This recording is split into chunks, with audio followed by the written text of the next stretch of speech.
ელენე ხოშტარიამ შიმშილობა იმავე შედეგით დაასრულა, რითიც დაიწყო. არჩევნებში არ მონაწილეობაზე თანხმობა მან მხოლოდ იმ 8 პარტიისგან მიიღო, ვინც მონაწილეობას ისედაც არ აპირებდა. ამ 8-დან ერთი მისი პარტიაა, 2 პარტია კი მისივე კოალიციიდანაა. ხოშტარიას შიმშილობის მთავარი სამიზნეები ლელო და გახარიას გუნდი ისევ ძველ პოზიციებზე დარჩნენ.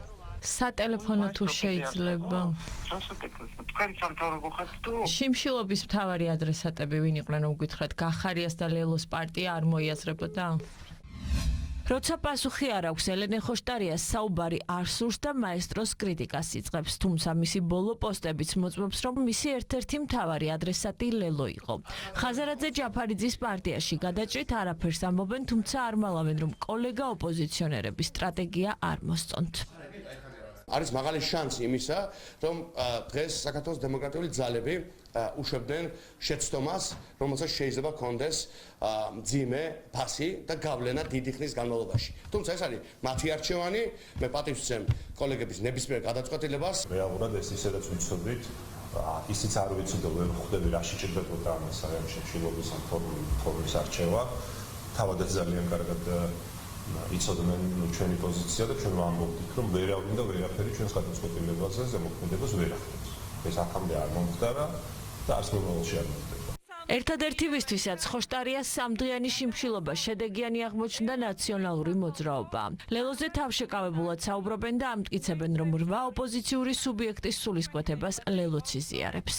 ლელოს არ დაუსვამ საკითხი ისე, რომ ჩვენ აუცილებლად მივიღებთ მონაწილეობას, იმათ დასვეს საკითხი რა ვქნათ, მივიღოთ ამ პროცესში მონაწილეობა მიუხედავად იმისა, რომ ვიცით, რომ ეს პროცესი გაყალბდება, თუ არ მივიღოთ მონაწილეობა, თუ ერთად ვიქნებით, მაშინ ლელო ფიქრობდა, რომ მიიღო მონაწილეობა, მაგრამ უკვე ამდენმა პარტიამ და მათ შორის 2 გამარჯვებულ პარტიათაგან ყველაზე უკეთესი რეზულტატის მქონე პარტიამ განაცხადა, რომ არც ერთ შემთხვევაში ოფიციალურად, იურიდიულად, დოკუმენტით განაცხადა, რომ არ მივიღებთ ამ სპეცოპერაციაში მონაწილეობას.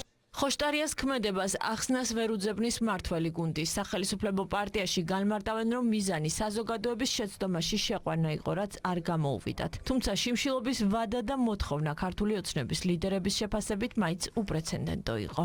მასაც არაფერი შეეტყო ფიზიკურად, რომ იშიმშილა, ქვეყანასაც არაფერი შეეტყო, რომ იშიმშილა და ოპოზიციასაც არაფერი შეეტყო, რომ იშიმშილა. სადაც იყვნენ 3 დღის წინ, იქ არიან დღესაც. ასე რომ ერთადერთი რაც შეიცვალა არის, რომ გვაქვს ახალი მსოფლიო რეკორდი შიმშილობის დღეების მიხედვით 2 დღე იშიმშილა. ადამიანმა ერთი და მეორე გვაქვს მეორე პარადოქსი, რომ ოპოზიციას გამოუცხადა შიმშილობა. ამ ხრივ ალბათ მოვხვდებით რაღაცა მსოფლიო ჰედლაინებში. ფაქტია, რომ თავი გამოიჩინეს, თავი დაანახეს, გერმანიის ელჩიც სტუმრეს, მაგრამ რეალურად არაფერი შეცვლილა, ვინც არაპირებდა არჩევნებში მონაწილეობას, ისინი არაპირებენ არჩევნებში მონაწილეობას.